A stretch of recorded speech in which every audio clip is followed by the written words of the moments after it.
sih musim ini kalau ngeliat review MU ya, sebetulnya udah pasti ya.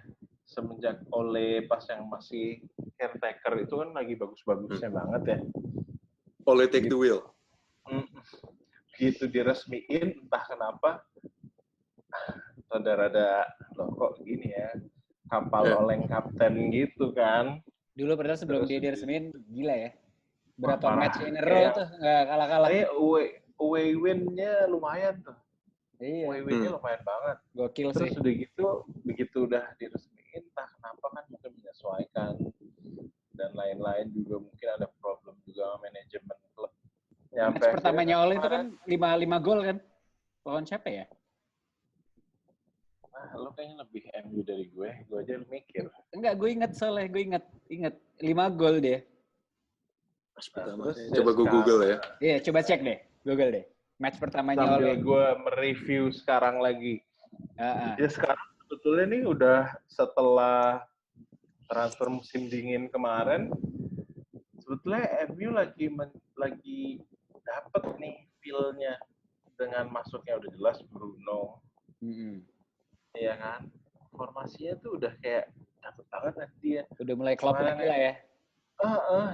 Yang asisnya dia yang kayak di lob gitu, udah gitu si Martial tinggal tendang gitu ke lawan City kan kayak wah, tiba-tiba di-cut liganya kayak yang Bruno lagi mau meledak tiba-tiba diberhentiin kayak gantung banget sih. Nah, nanti kalau liga udah jalan lagi ya tinggal berharap dia bisa tetap kayak begini performance-nya. Jadi lebih optimistis sebelum musim mulai apa sekarang? Sekarang lah. Dan itu faktornya lebih ke Ole Gunnar Solskjaer's change in tactics apa gara-gara ada Bruno Fernandes? Karena Bruno Fernandes cocok sama taktiknya Ole udah. Tapi emang basically emang si Bruno Fernandes tuh emang jago sih. Udah kelihatan dari pas di Sampdoria dulu. Di FM sih lumayan aja zaman dulu ya. Cuman nggak tahu. Sekarang juga gila cuman ya. Cuman nggak segini juga sih. Nggak segini juga sih. Oh jadi first match-nya Ole itu mereka menang 5-1. Yes, 5-1 kan. Lawan Cardiff. Mantep lo deh. Iya, gue lebih MU dari lo, Zak. Hati lo emang merah, Re. Hati lo merah. Lihat aja casing vape lo merah kan? Merah hitam lagi AC Milan. Tuh, kan? AC Milan. Ya AC Milan lo daripada Inter. Kalau buat lo gimana, Bar? Gue Arsenal ya? Optimis. Kayak peringkat berapa sekarang Arsenal? 9-10, gue nggak tahu deh, 10 besar. Hah? Masa? Coba kita browsing. 9 yuk. Ya. Damn. 9 tapi beda 3 poin, beda 5 poin sama, bahkan enggak. 5 poin ke Europa League spot. Iya, sebenarnya ke posisi 5 tuh Arsenal nggak jauh-jauh banget ya. Dan with a game in hand ya.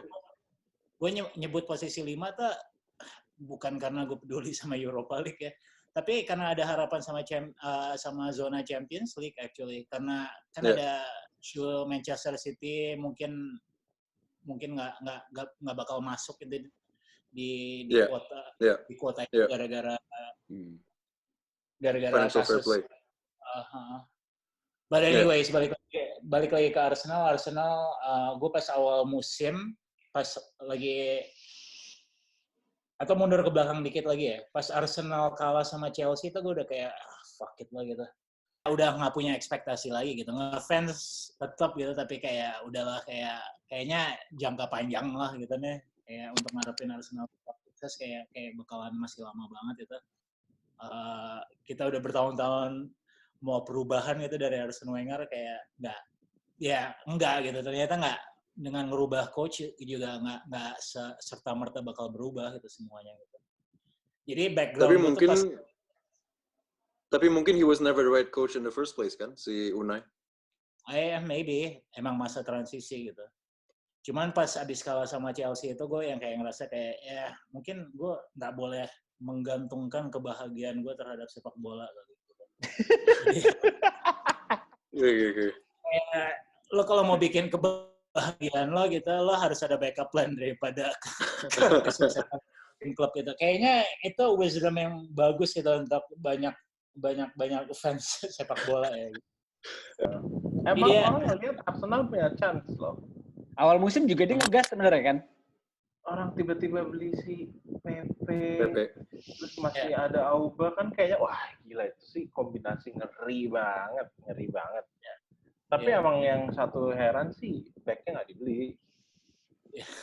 Kan ada David Luiz. Iya. Itu juga kayak David Luiz berapa sih? 32 atau berapa sih? Ya sekitar 3. Iya, Man. Tapi kalau menurut lo problemnya itu apa sih? Arsenal tuh maksudnya ini kan udah berapa tahun terakhir nih semenjak Arsenal di masa jayanya. Gue benar-benar nggak mau nyalain Arsene Wenger ya gitu. Cuman kayaknya Arsene Wenger ada sih kontribusinya gitu. Tapi nggak fair juga ngebebanin dia doang sih, Re. Kayak emang manajemen klubnya tuh parah banget. Gue ngerasa kayak kurang orang-orang yang di posisi direksinya Arsenal tuh kayak lumayan ngekang Arsene Wenger actually di poin gitu untuk ngelakuin pembelian yang emang perlu dibeli gitu. Tapi Arsene Wenger nih orang yang lumayan punya integritas juga gitu kayaknya. Dia juga bukan orang yang di konferensi pers yang bakal kayak Mourinho nyalain orang. Kayak dia berani gitu untuk ngambil ngadepin tuduhannya segala macam gitu. Tapi Ray, yang gue bisa kasih ke lo ya benar-benar hal-hal yang kayak gue baca di berita aja sih. Sejujurnya gue nggak tahu gitu apa gitu penyebabnya. Mungkin harus balik ke Highbury kali.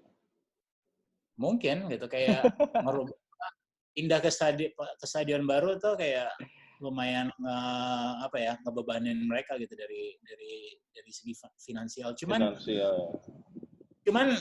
gini, gue nggak bisa nyalahin keuangan juga. Gue bisa banget akhirnya nyalahin Arsene Wenger lagi. Karena menurut gue di masa-masa akhirnya gitu dia banyak bikin call yang gini deh. Pelatih-pelatih lain gitu yang di posisinya Arsene Wenger dengan pemain-pemain yang sama mungkin aja bisa ngasilin hal yang lebih gitu. Atau cara dia manage pemain deh. Arsene Wenger ini emang terkenal banget orang yang kayak baik aja gitu. Baik sama pemain. Baiknya emang dengan tujuan juga ya, bukan sekedar baik aja. Cuma dia ngerasa kayak dia nggak percaya sama filosofi ngasih beban ke orang. Dia lebih kayak ngerasa kayak lo kalau misalnya gue kasih kebebasan, lo akan lebih kreatif. Dan menurut gue itu yang ngebuat kayak masa-masa itu masa Fabregas nih ya. Actually ironisnya menurut gue Fabregas tuh Arsenal bahkan lebih keren daripada zaman Invincible loh, dari gaya mainnya gitu. Invincible tuh lebih kayak kelas. Inggris straight pass gitu kayak 3-4 passes mereka udah di depan gitu. Cuman pas zamannya Fabregas tuh cantik banget dan kayak Arsene Wenger kayak sangat support gitu pemain-pemain muda gitu untuk kreatif. Jadi kayak nggak tahu deh, Arsene Wenger dengan filosofi demokrasinya tuh kayak ngasih pisau atau pedang pisau bermata dua gitu, yang nggak bagus juga gitu buat pemain-pemain lain. Dan gue ngerasa kayak di beberapa poin di saat-saat penting, cara dia manage Alexis Sanchez atau cara dia manage Mesut Ozil, kayaknya dia bisa lebih keras ya gitu. Ini satu contoh ya sebelum gue berlarut-larut nih tentang Arsene Wenger gitu. Cuman gue selalu akan ingat dan ini relevan untuk gue bahas sama lo ya gitu, di mana kayaknya Alexis Sanchez tuh bukan orang yang populer di dressing room-nya Arsenal. Dan kayaknya satu kali tuh satu klub Arsenal tuh udah kayak klub pemain-pemain Arsenal di klub itu kayak udah enak banget lah sama Alexis Sanchez. Oh iya. Jadi satu poin tuh kayaknya si Arsene Wenger kayak pengen ngasih hukuman gitu ke Alexis Sanchez, terus dia ngecadangin Alexis Sanchez pas Arsenal main lawan Liverpool di Anfield. Jadi kayak dia pengen ngasih pesen gitu. Dia kasih pesen ke Alexis Sanchez, lo sehebat-hebatnya lo gitu, gue bakal cadangin lo. Terus saya biasa Arsenal di halftime ketinggalan 2-0 sama Liverpool. Terus dipasang nggak bisa Alexis Sanchez. Terus habis itu gue ngerasa kayak gini ya, lo punya plan untuk ngasih hukuman ke orang ini. Terus habis itu lo mainin dia di babak kedua, akhirnya Arsene Wenger mutusin untuk lo mainin dia. Dan Alexis Sanchez bisa ngasih assist ke Welbeck. Welbeck golin. Terus ini kayak oke, ini orang memang nggak bisa sih gitu main keras gitu. Jadi kayak gitu kayak dia mungkin filosofi good guy-nya dia tuh cukup bagus itu untuk satu skenario gitu. Cuman dia nggak bisa jadi karakter lain gitu. Dan itu menurut gua kelemahannya Arsene Wenger.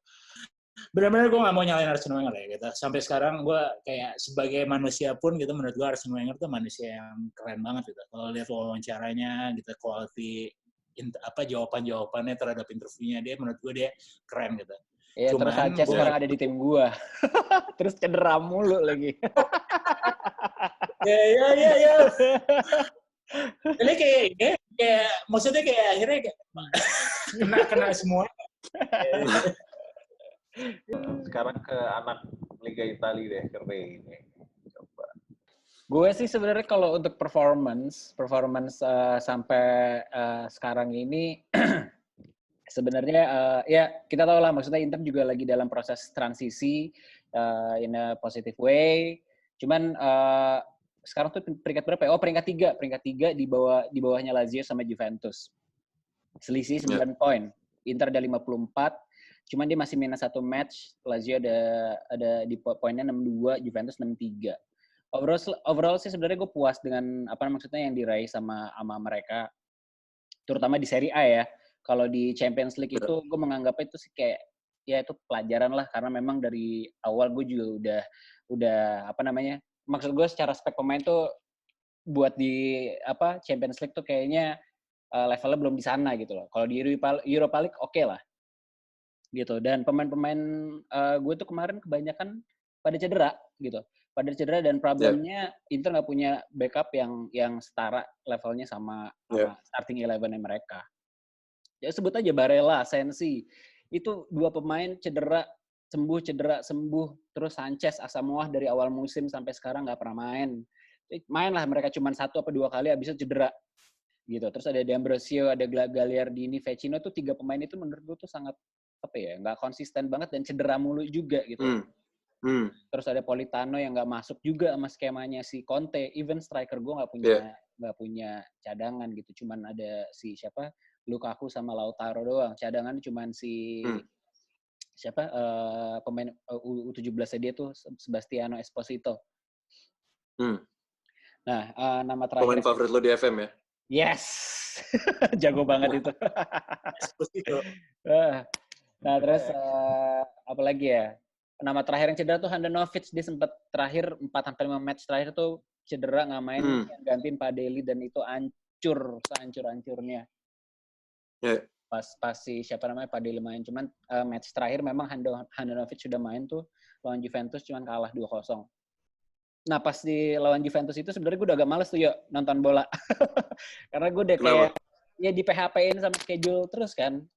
Ini jadi harusnya yang pas Juventus lawan Inter itu week itu tuh bukan match Inter Juve tuh, bukan derby d'Italia. Harusnya Inter tuh ketemu entah Genoa atau siapa gitu. Hari Jumat baru diumumin bahwa derby d'Italia on.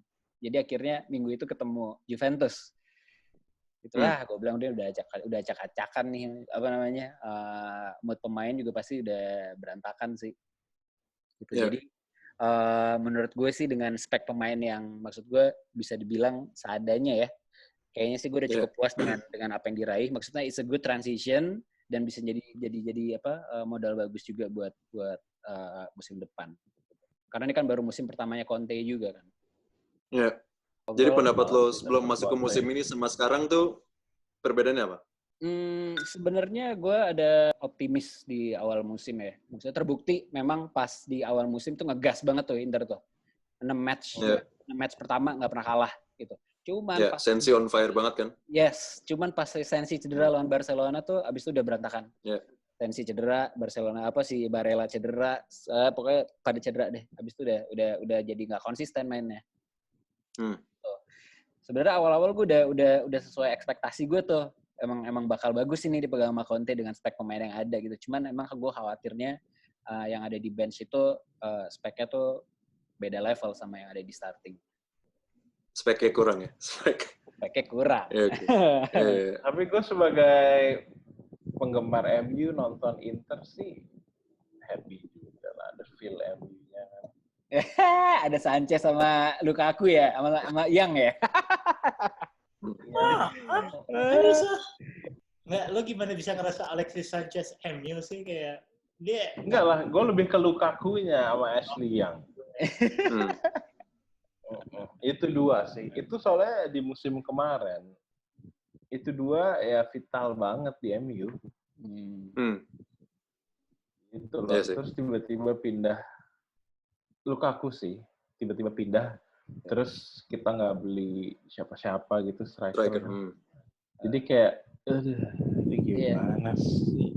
Dan ternyata Lukaku on fire juga kan di Italia. Ya cocok lah dia. Tapi bukan di big match kan on fire. Kenapa? Sorry.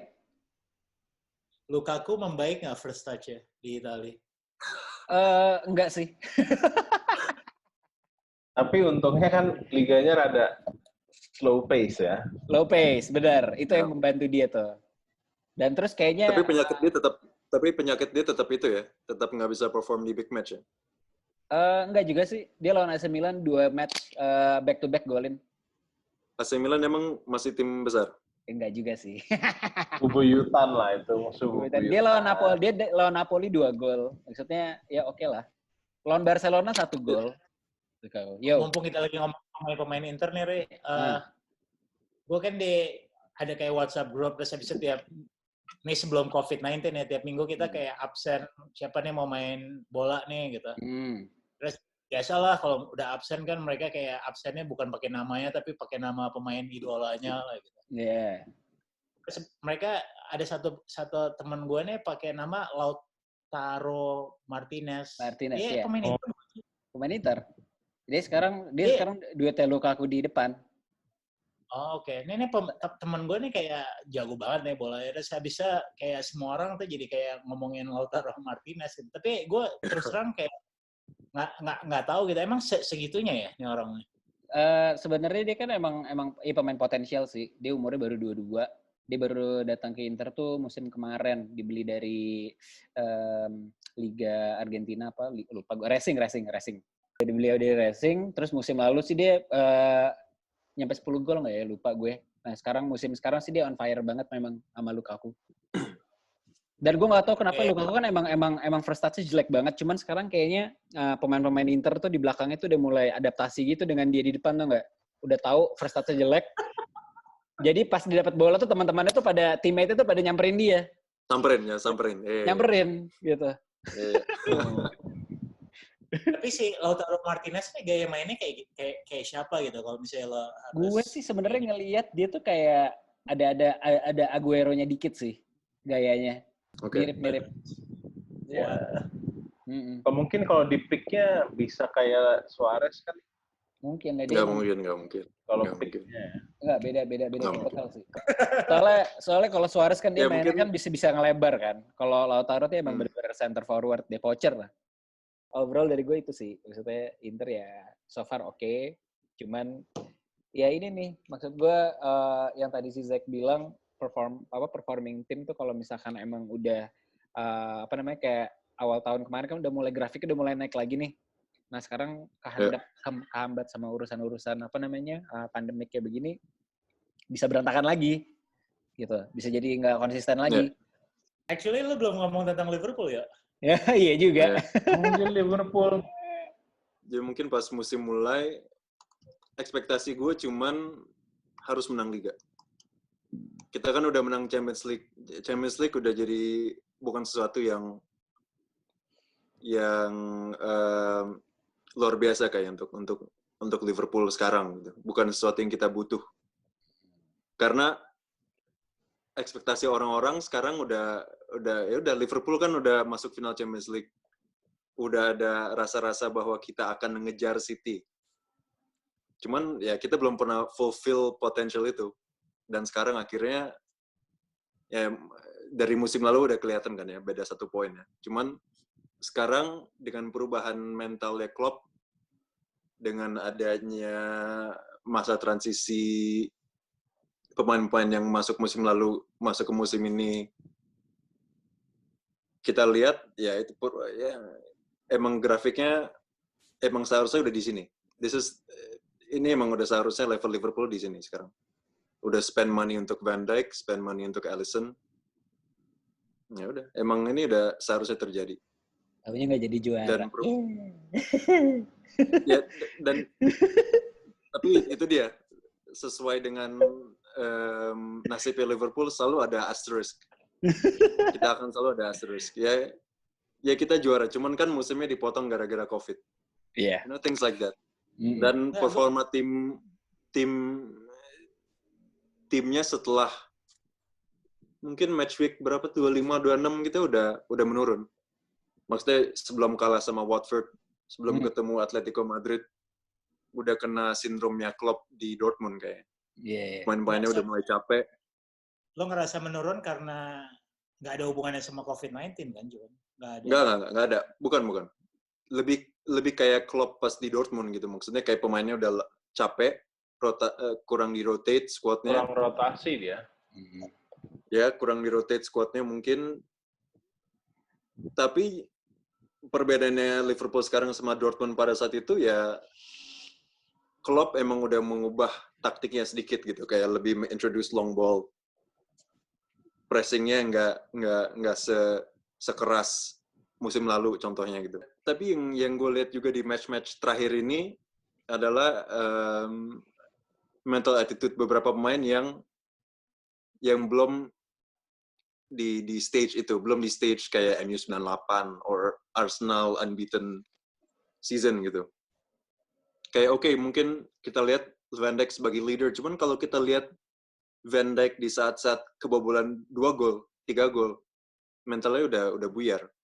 Kayak lawan Atletico Madrid, extra time against Atletico Madrid, kita lihat sisi jeleknya Van Dijk, kita lihat sisi jeleknya Trent benar-benar nunjukin bahwa dia masih anak kecil di match itu gitu. Pas lawan Atletico emang Van Dijk salahnya. Gue nggak nonton pertandingannya. Dia nggak bikin mistake, cuman dengan attitude body language dia kelihatan bahwa dia udah nyerah gitu. Kalau kita bandingin attitude dia sama James Milner, Jordan Henderson gitu-gitu, mungkin Gini Wijnaldum, beda. Jadi mungkin break ini pas lah untuk ngisi tenaga pemain lagi, kembaliin mereka di space mental yang seharusnya. Kalau lihat Liverpool musim ini ya, dan lo bandingin sama musim lalu ya, kayak Liverpool kan musim ini kalau lo lihat statsnya ya, kayak luar biasa lo ya. Kayak parah. Oh ya, yeah, of course. Gue kayak mau bandingin sama Arsenal Invincible aja, sorry to say ya gitu, menurut gue Liverpool lebih impresif dari perolehan poin gitu, kayak nggak pernah kalah sih menurut gue, kadang-kadang adalah poin yang overrated lah. Cuman ya, jadi dari perolehan poin, dari statistik gue ngelihat kayak Liverpool kayak gila nih, gue udah lama banget lo nggak ngelihat tim kayak sampai kayak sebelum kalah sama Watford juga seri cuma sekali kan ya? Ya lawan MU. Yang the best player in the world equalized kan, Adam Lallana. Ini menang terus lah, bukan seri ya. Ini menang terus gitu, practically. Menyamping pertandingan lawan MU sama Watford gitu. Ini kayak nggak pernah kalah gitu. Gue udah lama banget nih nggak ngeliat segininya. Bahkan City-nya Pep juga gue lihat kayak masih lah gitu, ada serinya, ada kalahnya gitu. So sampai titik ini gue. Tapi pas nontonnya, gue nggak ngerasa Liverpool tuh semenarik Liverpool musim tahun lalu. Of course. Bahkan ya, gue mau bikin poin yang lebih kontroversial lagi nih. Bahkan menurut gue nggak asik nonton Liverpool zaman Liverpool hampir juara di zamannya Brendan Rodgers. Zaman itu ya menurut gue kayak seru banget ditonton actually. Kayak karena mereka kan nggak bisa defend. Karena mereka nggak bisa defense. Nggak ada pilihan lain, benar-benar. Ya, jadi kayak gue penasaran aja gitu, kayak lo ada take lebih lanjut lagi nggak ke kayak perubahan itu ya? Ya ini semacam, ya mungkin ini maybe it's also karena Klopp sama asisten manajernya itu ya, Misa ya. Bisa. Jadi mungkin sekarang semuanya lebih ke visi dia mengenai tim dia sekarang. Gitu. Gue mau visi gue seperti ini, lo tolong peragain buat gue. Gitu. And now dengan berjalannya waktu, dengan kegagalan dia di musim lalu, dan mungkin di victory dia di Champions League juga, dia sadar bahwa oke, gue nggak usah main all out every game. Gue tahu tim gue kayak apa, gue tahu mentalitas mereka kayak apa, gue tahu yang bisa diandalin siapa secara mental. Jadi ini hasil dari itu semua, hasil dari kegagalan dia musim lalu. Kalau di Super Cup, kalau di Europa League Final lawan Sevilla gitu-gitu. Dia tahu udah nggak bisa naif lagi mengenai taktik.